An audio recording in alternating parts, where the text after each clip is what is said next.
நேயர்கள் அனைவருக்கும் வணக்கம். வெண்முரசு மாமலர் அத்தியாயம் 56. கசன் திரும்பி வருவதற்காக காட்டின் எல்லையென அமைந்த உயரமற்ற பாறை மேல் ஏறி அமர்ந்து காத்திருந்தன 3 வேங்கைகளும். கனிகளும் தேனும் சேர்க்க சென்றவர்கள் காலை வெயில் மூப்படைவதற்கு முன்னரே கூடைகளுடன் திரும்பி வந்தனர். வழக்கமாக அவர்களுடன் வரும் கசனுக்காக முதல் காலடியோசை கேட்டதுமே 3 வேங்கைகளும் எழுந்து செவி முன்கோட்டி விழி கூர்ந்து நின்றன. கசன் அவர்களுடன் இல்லை என்பதை தொலைவில் எழுந்த மனத்தாலேயே உணர்ந்து அவை முனகியபடி மீண்டும் படுத்து கொண்டன. ஒரு வேங்கை அலுப்பு தெரியும் அசைவுகளுடன் மல்லாந்து படுத்து தன்னை சூழ்ந்து பறந்த ஈக்களை கைகளால் தட்டி விளையாடி கொண்டிருந்தது. பிரிதொன்று வாலை தாழ்த்தியபடி பொறுமை எழுந்து தான் நின்றிருந்த சிறிய பாறை பரப்புக்குள்ளேயே சுற்றி வந்தது. மீண்டும் ஒரு குழுவின் மனம் தொலைவில் எழுந்தபோது படுத்திருந்த வேங்கை தலை திருப்பி பார்த்து அதில் கசன் இல்லை என்று முனகியது. நடந்த வேங்கை நின்று வாலை நீட்டி உடலை பின்னி கிழித்து முதுகை நிமிர்த்து கோட்டுவாய் இட்டது. ஒவ்வொரு குழு கடந்து செல்லும் போதும் அவனுக்காக அவை மூக்காலும் விழிகளாலும் நோக்கி கொண்டிருந்தன. அதன்பின் ஒரு வேங்கை மட்டும் கீழே குதித்து இடைவழியினூடாக நடந்து காட்டின் விளிம்பு வரை சென்று நின்று மரச்செறிவுக்குள் நோக்கி கொண்டிருந்தது. பின்னர் சலிப்புடன் மெல்ல கால் எடுத்து வைத்து தாவி மேலேறி தன் உடன் பிறந்தவர்களுடன் வந்து அமர்ந்து கொண்டது. உச்சி பொழுதில் ஊன் எடுக்க சென்றவர்கள் திரும்பி வந்தனர். அவர்களுடன் கசனை கொன்ற அசுரர்களும் கடந்து சென்றபோது ஒரு வேங்கை உதைப்பட்டது போல திடுக்கிட்டு எழுந்து நின்றது. அதன் உடல் நடுங்கத் தொடங்கியது. சக்கரனை நோக்கி முகம் சுளித்து பற்களை காட்டி சீறியது. உடலை பின்னுக்கு இழுத்து பாய்வது போல பதுங்கியது. வேங்கையின் சீற்றத்தை அதுவரை கண்டிருக்காத அவன் அச்சத்துடன் தன் கையிலிருந்த மானின் குருதி தோய்ந்த வேலை முன்னோக்கி நீட்டி அசையாமல் நின்றான். பிற 2 வேங்கைகளும் எழுந்து தங்கள் உடன் பிறந்தானை நோக்கி சீறியபடி என்ன என்றன. 2வது வேங்கையின் உடலும் மெய்ப்பு கொண்டு மயிர் பிசிறு பரப்பு இளங்காற்றில் அலைபாயத் தொடங்கியது. மூக்கை நீட்டியபடி அது மெல்ல காலடி வைத்து முதல் வேங்கையின் வலப்பக்கம் வந்து நின்றது. செல்க செல்க என்று அவர்களில் ஒருவன் மெல்ல சொன்னான். வேலை நீட்டியபடி மெல்ல பின்வாங்கி அவர்கள் நடந்து சுக்ரரின் தவக்குடில் வளைப்புக்குள் சென்று விட்டனர். அவர்களை தொடர்ந்து சென்று தயங்கி நின்று அவர்களின் காலடிகளை முகர்ந்து ஐயம் கொண்டு திரும்பி காட்டை நோக்கி மீண்டும் மீண்டும் காலடிகளை முகர்ந்து நிலை கொள்ளாது உருமியபடியும் வாலை சுழற்றியபடியும் அங்கே சுற்றி வந்தன 2 வேங்கைகளும். பெரிதொன்று பாறை மேலேயே முன்கால் நீட்டி படுத்தபடி அவற்றை மாறி மாறி நோக்கி உருமி கொண்டிருந்தது. அந்தியில் கன்றுகளை ஓட்டியபடி காட்டுக்குள்ளிருந்து திரும்பி வந்த மாணவர்கள் 3 வேங்கைகளும் நிலை கொள்ளாமல் இருப்பதை கண்டனர். இடைவழியில் வாலை நீட்டியபடி நின்றிருந்த வேங்கை வந்தவர்களை நோக்கி சீறியபடி பாய்வதற்கென உடல் தாழ்த்தியது. முன்னால் வந்த பசு அஞ்சி மெய்ப்பு கொள்ள காதுகளை கோட்டி மூக்கை தாழ்த்தி கொம்புகளை முன்னீட்டியபடி அசையாமல் நின்றது. அதன் பிடரியும் விலாவும் விடைத்து நடுங்கின. அதை ஓட்டி வந்த மாணவன் தன் கோலை நீட்டியபடி முன்னால் வந்து என்ன என்ன என்று வேங்கையிடம் கேட்டான். கோலால் தரையை தட்டி என்ன வேண்டும் என்ன வேண்டும் சொல் என்றான். பாய்வதற்கென உடல் தனித்த வேங்கை மெல்ல நிலை மீண்டு எழுந்து தன் உடலை ஓசையிழ அசைத்தபடி மெல்ல நடந்து வந்து துணியை சுழற்றி வீசுவது போன்ற அசைவுடன் பாறை மேல் தாவி ஏறிக்கொண்டது. பிரிதொன்று பாறைக்கு கீழே வந்து நின்று தன்னை கடந்து செல்லும் பசுக்களையும் மாணவர்களையும் நோக்கி உருமி கொண்டே இருந்தது. என்ன ஆயிற்று இவற்றுக்கு என்று ஒருவன் கேட்டான். எங்கோ பசுங்குருதி மனம் கிடைத்திருக்கும். என்னதான் இருந்தாலும் அவை குருதியை விரும்பும் கான் விலங்குகள் அல்லவா என்றான் இன்னொருவன். ஒவ்வொரு நாளும் காட்டுக்குள் சென்று வேட்டையாடி வருபவைதானே. இங்கு குருநிலையின் கன்றுக்குட்டிகளை கூட அவை தொட்டதில்லை என்று ஒருவன் சொன்னான். அவற்றை நோக்கியபடி தங்களுக்குள் பேசிக்கொண்டே அவர்கள் கடந்து சென்றனர். விலங்குகளை நம்மால் புரிந்து கொள்ளவே முடியாது. அவை நம்மை முழுதாக உட்புக விடுவதே இல்லை என்றான் ஒருவன். இருட்டத் தொடங்கியதும் ஒரு வேங்கை தரையை முகர்ந்தபடி நடந்து காட்டுக்குள் சென்றது. பின்னர் திரும்பி வந்து உரத்த குரலில் உருமி தன் உடன் பிறந்தாரை அழைத்தது. 3 வேங்கைகளும் காட்டுக்குள் மனம் கொண்டபடி நின்று செவி சிலிர்த்து ஓசை கூர்ந்தன. பின் மெல்ல காலடி எடுத்து வைத்து இருட்டுக்குள் 6 விழிப்புள்ளிகளாக நடந்தன. முதலில் சென்ற வேங்கையின் இருபுறமும் அதன் உடன் பிறந்தார் இரு பக்கமும் பார்த்தபடி நடந்தன. மிக தொலைவிலேயே ஓநாய்களின் ஊளையை அவை கேட்டன. முன்னால் சென்ற வேங்கை நின்று தன் செவிகளை மடித்து வாலை தூக்கி மெல்ல அசைத்தது. இரு வேங்கைகளும் தங்களுக்குள் மட்டுமே கேட்கும்படி மெல்லிய உருமலுடன் பேசிக்கொண்டன. பின்னர் முதலில் சென்ற வேங்கை புதர்களில் தாவி கடந்து ஓடத் தொடங்கியது. பிற வேங்கைகளும் அதை தொடர்ந்தன. பாறை உச்சி வரை சென்று எச்சரிக்கையுடன் அதன் விளிம்பை அடைந்து உடல் சுருக்கி நின்றபடி கீழே நோக்கியது முதல் வேங்கை. அங்கு கசனின் எஞ்சிய எலும்புகளை நக்கியபடியும் அங்கிருந்த மண்ணை காலால் கிண்டி புரட்டியபடியும் தங்களை தாங்களே சுற்றி வந்து உருமியும் ஒன்றன் மேல் ஒன்று பாய்ந்து தழுவி விழுந்து புரண்டெழுந்து விளையாடியும் ஓநாய்கள் பரவி இருந்தன. அவற்றில் ஒன்று புலியின் மனம் அறிந்து திரும்பி பார்த்தது. அதன் மெல்லிய உருமலில் அனைத்தும் அசைவழிந்து விரைப்பு கொண்டு நோக்க அவற்றின் கண்கள் மின்மினி கூட்டம் போல் தெரிந்தன. ஓரிரு கணங்களுக்குள்ளாகவே அவை ஒன்றன் பின் ஒன்றென வால் நீட்டியபடி மெல்ல நிறை கொண்டு ஒரு சிறு படையென்றாயின. மூத்த ஓநாய் வாலை சிலிர்த்து குலைத்து மெல்ல அசைத்தபடி மூக்கை நீட்டி காதுகளை முன்கோட்டி முன்னால் வந்து நின்றது. அதன் இருபுறமும் ஓநாய்கள் அம்புமுனை வடிவில் தெரிந்தன. தங்களுக்குள் வண்டு முரளும் ஒலியுடன் அவை தொடர்பாடி கொண்டன. முன்னால் நின்ற வேங்கை பாயும் பொருட்டு மெல்ல உடல் தாழ்த்தியதும் ஓநாய்களின் தலைவன் இரு காதுகளையும் பின்னால் மடித்தது. அதன் இரு பக்கமும் நின்ற இள ஓநாய்கள் விரிந்து கழுகு சிறகுகளென்றாயின. தலைமை ஓநாய் பின்கால் எடுத்து வைத்து மெல்ல பதுங்க இரு சிறகுகளும் நீண்டு புதர்களுக்குள் மறைந்து ஓநாய் கூட்டமே அரை வட்டம் என்றாயிற்று. அன்னை ஓநாய்கள் தங்கள் மைந்தர்களை திரட்டி கொண்டு பின்னால் சென்று புதர்களுக்குள் மறைந்து தங்கள் குகைகளை நோக்கி சென்றன. 3 வேங்கைகளும் கீழே பார்த்தபோது ஓநாய் கூட்டம் அரைவட்ட வடிவில் அவை நின்ற பாறையை சூழ்ந்திருப்பதை கண்டன. தலையை சிலுப்பி முகத்தில் வந்து மொய்த்த கொசுக்களை விரட்டியபடி முதல் வேங்கை மெல்லிய கெடுமணம் ஒன்றை எழுப்பியது. பிற இரு வேங்கைகளும் அதை அறிந்ததும் வால் தழைந்து உடல் இழகின. அவை ஓசையின்றி பின்கால் எடுத்து வைத்து புதர்களுக்குள் புகுந்து பின் திரும்பி பாய்ந்தோட தொடங்கின. ஒன்றன் பின் ஒன்றென சிறு தாவல்களில் புதர்குவைகளை கடந்து ஓடி காட்டிலிருந்து வெளியேறி ஒற்றையடி பாதையினூடாக அவை சுக்கிரரின் தவக்குடில் பகுதிக்குள் நுழைந்தன. முதல் வேங்கை தேவயானியின் குடிலை அடைந்து சாத்தப்பட்டிருந்த கதவு படல் மேல் தன் இரு கால்களை தூக்கி வைத்து உலுக்கியது. இன்னொன்று அதன் பின்னால் நின்று வாலை தூக்கி முதுகை குவித்து வளைத்தபடி உருமியது. மூன்றாவது வேங்கை குடில் முற்றத்திலேயே கால் மடித்து வால் தழைத்து அமர்ந்து பெருங்குரலில் முனகியது. கதவை திறந்த தேவயானி 3 வேங்கைகளும் நிலையழிந்திருப்பதை கண்டாள். முதல் வேங்கையின் தலையில் கை வைத்து என்ன ஆயிற்று என்று கேட்டாள். அதன் பிறகே அவள் 3வது வேங்கையை கண்டாள். அது அமர்ந்திருந்த முறையிலும் வான் நோக்கி தலையை தூக்கியதிலிருந்தும் என்ன நிகழ்ந்ததென்பதை உய்த்துணர்ந்து கொண்டு இரு வேங்கைகளையும் தள்ளி ஒதுக்கி அவற்றின் நடுவே நடந்து முற்றத்தை அடைந்தாள். திரும்பி இருள் செறிந்த காட்டை நோக்கியதும் அவள் உடல் ஒரு முறை துடித்தது. மூச்சு வாங்க கால்கள் தூக்கி வைத்து தாவி தந்தையின் குடில் நோக்கி செல்லும் போதே அவள் ஆடை நெகிழ தொடங்கியது. அள்ளி சுழற்றி கட்டியிருந்த கூந்தல் அவிழ்ந்து முதுகில் புரண்டது. நடை தடுமாற மூச்சு ஒலிக்க வியர்வை மனம் எழ சுக்கிரரின் குடிலை அடைந்து தந்தையே தந்தையே என்று கூவினாள். கிருந்தருடன் பேசிக்கொண்டிருந்த சுக்கிரர் அவ்வோசையை கேட்டு அது யார், தேவயானியா என்றார். அதற்குள் குடிலுக்குள் நுழைந்த அவள் தந்தையே, பிரகஸ்பதியின் மைந்தர் காட்டிலிருந்து திரும்பி வரவில்லை என்றாள். சுக்கிரர் அவனுக்கென்ன, ஒற்றை கையால் வேங்கைகளை தடுத்து நிறுத்துபவனை வெல்ல காட்டில் யார் இருக்க முடியும்? கந்தர்வர்களோ தேவர்களோ அவனை வெல்ல முடியாது, அசுரர்கள் அவனை அணுகவும் முடியாது என்று புன்னகைத்து பதறாதே அமர்க, இப்போது என்ன ஆகிவிட்டது என்றார். இல்லை, நான் அறிவேன். எனது வேங்கைகள் நடந்து கொண்ட முறையே சொல்கிறது. அவை அறியும். அவர் இப்போதில்லை, கொல்லப்பட்டு விட்டார் என்றாள். என்ன சொல்கிறாய்? வழக்கத்திற்கு மாறாக சற்று பிந்தியுள்ளான். அதை வைத்து அவன் கொல்லப்பட்டு விட்டான் என்று எப்படி சொல்ல முடியும்?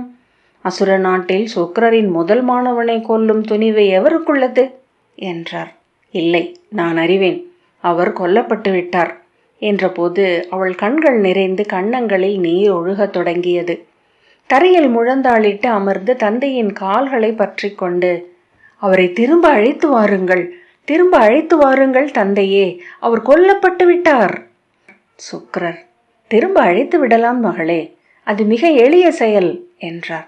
இப்போதே திரும்ப அழையுங்கள், இப்போதே நான் அவரை பார்க்க வேண்டும் என்று அடம் பிடிக்கும் சிறுமி போல தலையை அசைத்தபடி சொன்னாள்.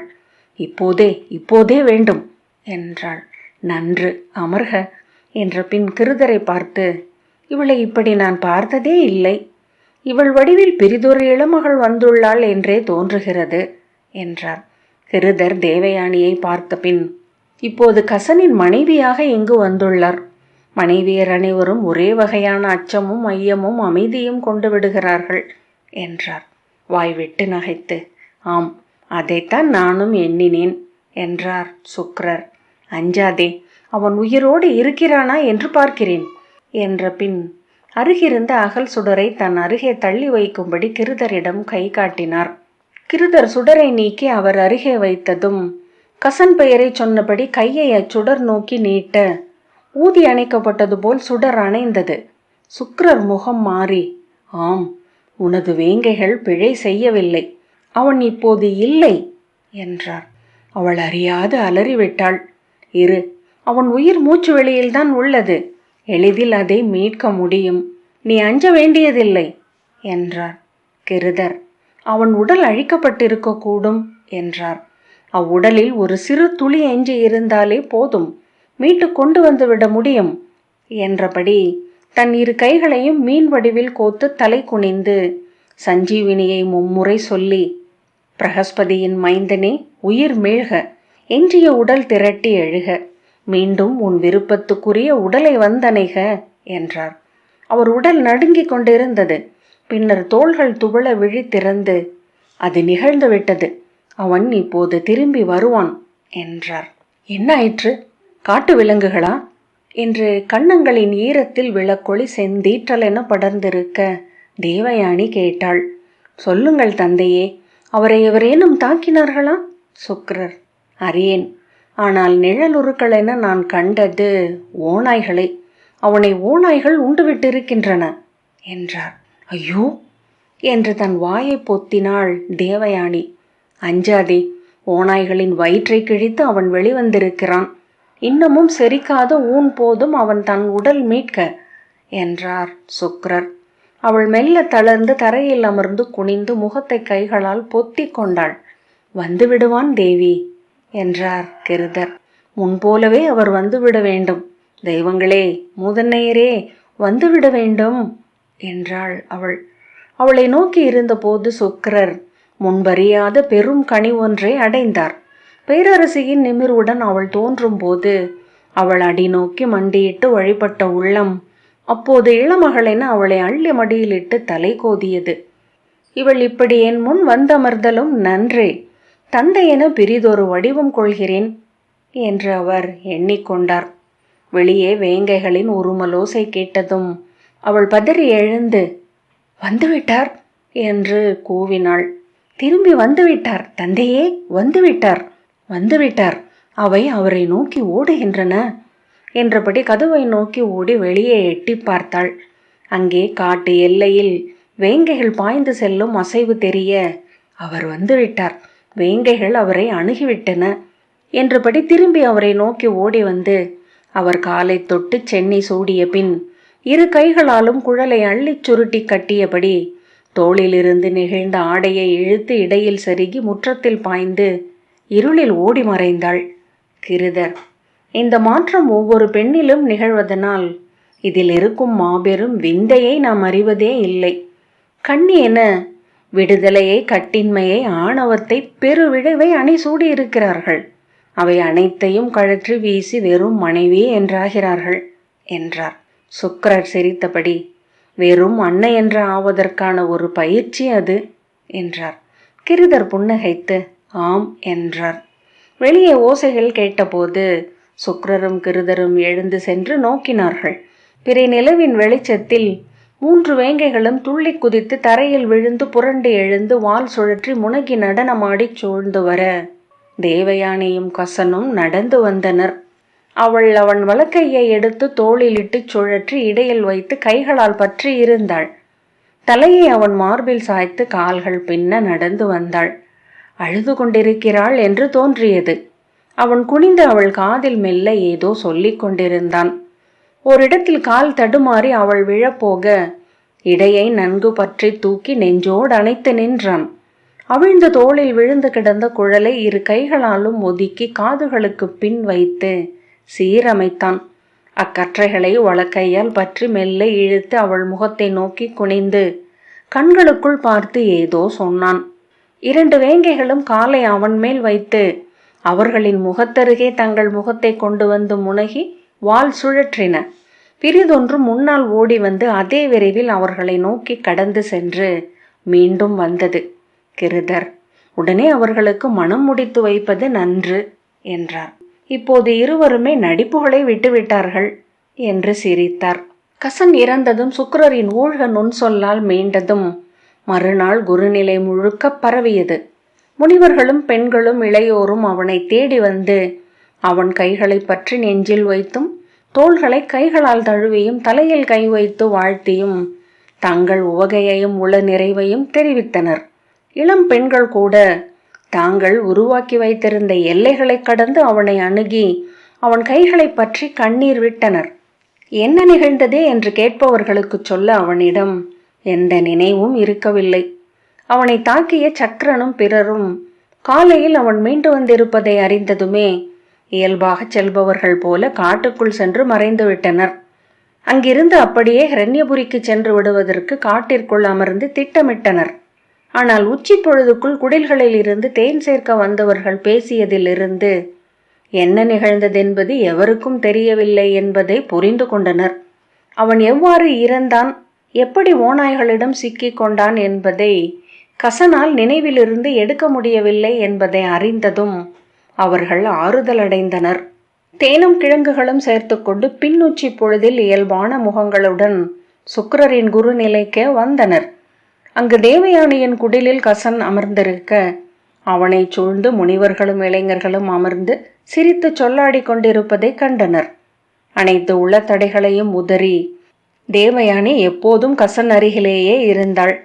அவன் தோளில் தலை சாய்த்து தன் உடலை அவன் விலாவில் படிய வைத்து அவன் கையை எடுத்து தன் தோளினூடாக இட்டு மார்பில் அமைத்து பற்றி கொண்டு தன் விரல்களால் அவன் விரல்களை பற்றி விளையாடியபடி மெல்லிய முணுகளுடனும் சிறுமியருக்குரிய அடத்துடனும் அவனுடன் சொல்லாடி கொண்டிருந்தாள்.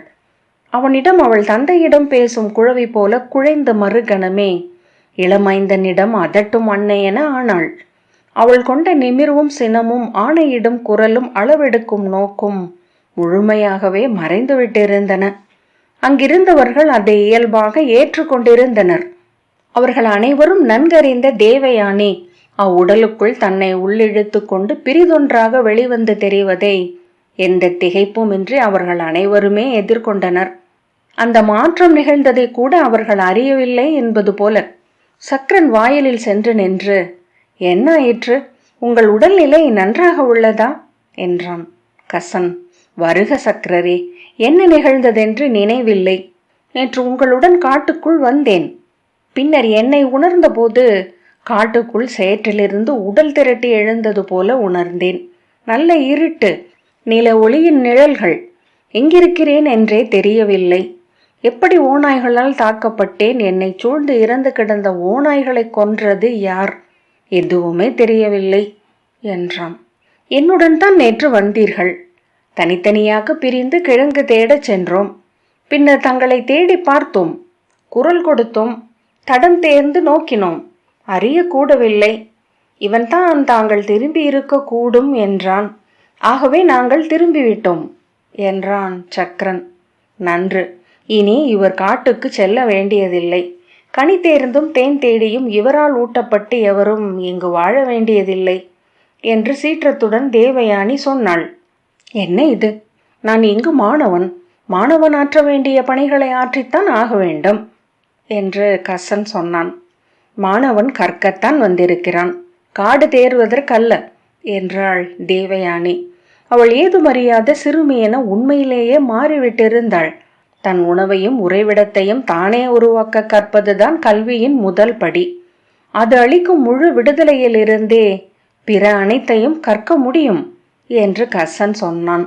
உடல் உழைப்பில்லாத கல்வி உள்ளத்தை எவ்வகையிலும் பயிற்றுவதில்லை. இங்கு ஒரு காவியம் பயில்கிறோம். அங்கு ஒரு கிழங்கை தோண்டி எடுக்கையில் சொற்கள் அச்செயலில் எப்படி வந்து பொருந்தி புதிய ஒரு பொருளை அளிக்கின்றன என்பது இங்கு குடிலில் அமர்ந்திருந்தால் தெரியாது. காவியத்தில் காட்டையும் காட்டில் காவியத்தையும் காணத் தெரிந்தவனே இரண்டையும் அறிகிறான் என்றான் கசன். வெளியே வந்த சக்கரன் வேங்கைகள் எழுந்து வாய் நீட்டி சினம் கொண்ட பார்வையுடன் தன்னை நோக்கி நிற்பதை கண்டான். மெல்லிய குரலில், எப்படியோ அவற்றுக்கு தெரிந்திருக்கிறது என்று பிரபவனிடம் சொன்னான். எப்படி தெரியும்? நாம் பலமுறை நீராடினோம். நம் உடலில் அவன் குருதி ஒரு துளி கூட எஞ்சவில்லை. இருந்தாலும் மேலும் மறைக்க மான் குருதியை பூசிக்கொண்டு வந்தோம் என்றான் சூக்தன். மனத்தால் அல்ல, உள்ளுணர்வால் என்றான் சக்கரன். புலன்களுக்கு அப்பால் உள்ளம் ஒரு நுண்புலன், சித்தம் பெரிதொரு நுண்புலன்.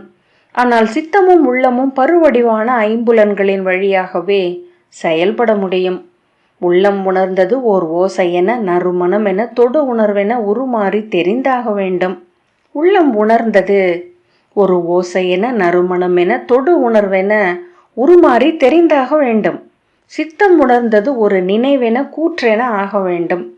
அவற்றின் உள்ளே வாழும் ஆத்மா நம் செயலை உணர்ந்து அதை ஒரு மனமாக ஆக்கி கொண்டிருக்கிறது. அவற்றின் நோக்கு என்னை அச்சுறுத்துகிறது என்றான் முக்தன். அவை விலங்குகள். அத்தனைக்கும் அடியில் அவை வெறும் விலங்குகள். விலங்கென நடிப்பதன் பொருட்டே அவற்றின் ஆத்மா அவ்வடிவை எடுத்திருக்கிறது. வயல் புகுந்த நீர் வயலின் வடிவம் கொள்வது போல அவற்றின் ஆத்மாவுக்கும் கோரை பற்களும் கூருகிர்களும் குருதி விடாயும் உண்டு என்றான் சக்கரன். எப்படி சூக்ரர் ஓநாய்களின் உடலில் இருந்து அவனை மீட்டெடுத்தார் என்றான் சூக்தன். ஓநாய்களின் உடல் கிழித்து அவன் வெளிவந்திருக்கிறான். நான் சென்று பார்த்தேன். அங்கு அவற்றின் உடல்கள் வயிறு கிழிந்து சிதறி கிடக்கின்றன. அவன் உடலில் ஒரு துண்டு ஊனை தின்றவை கூட இறந்துவிட்டன. பெரும் பசி கொண்ட குட்டிகள் மட்டும் எஞ்சியுள்ளன. அவை உண்டவற்றை எரித்து விட்டன. கிழிந்து சிதறி கிடக்கும் தன் குலத்தாரின் உடல்களை சூழ்ந்து அவை துயர் கொண்டு ஊளையிடுகின்றன என்றான் முக்தன். பெரிதொரு முறை இப்பிழையை நாம் செய்யலாகாது. ஓநாய்க்குட்டிகளின் பெரும் பசி கொண்ட பிரிதொரு உயிருக்கே அவன் உடல் அளிக்கப்பட வேண்டும். அவனை மீட்டெடுக்க உடலென ஒரு துளியும் எஞ்சலாகாது என்றான் சக்கரன். மாமலர் 56வது அத்தியாயம் இத்துடன் நிறைவு பெற்றது. நன்றி.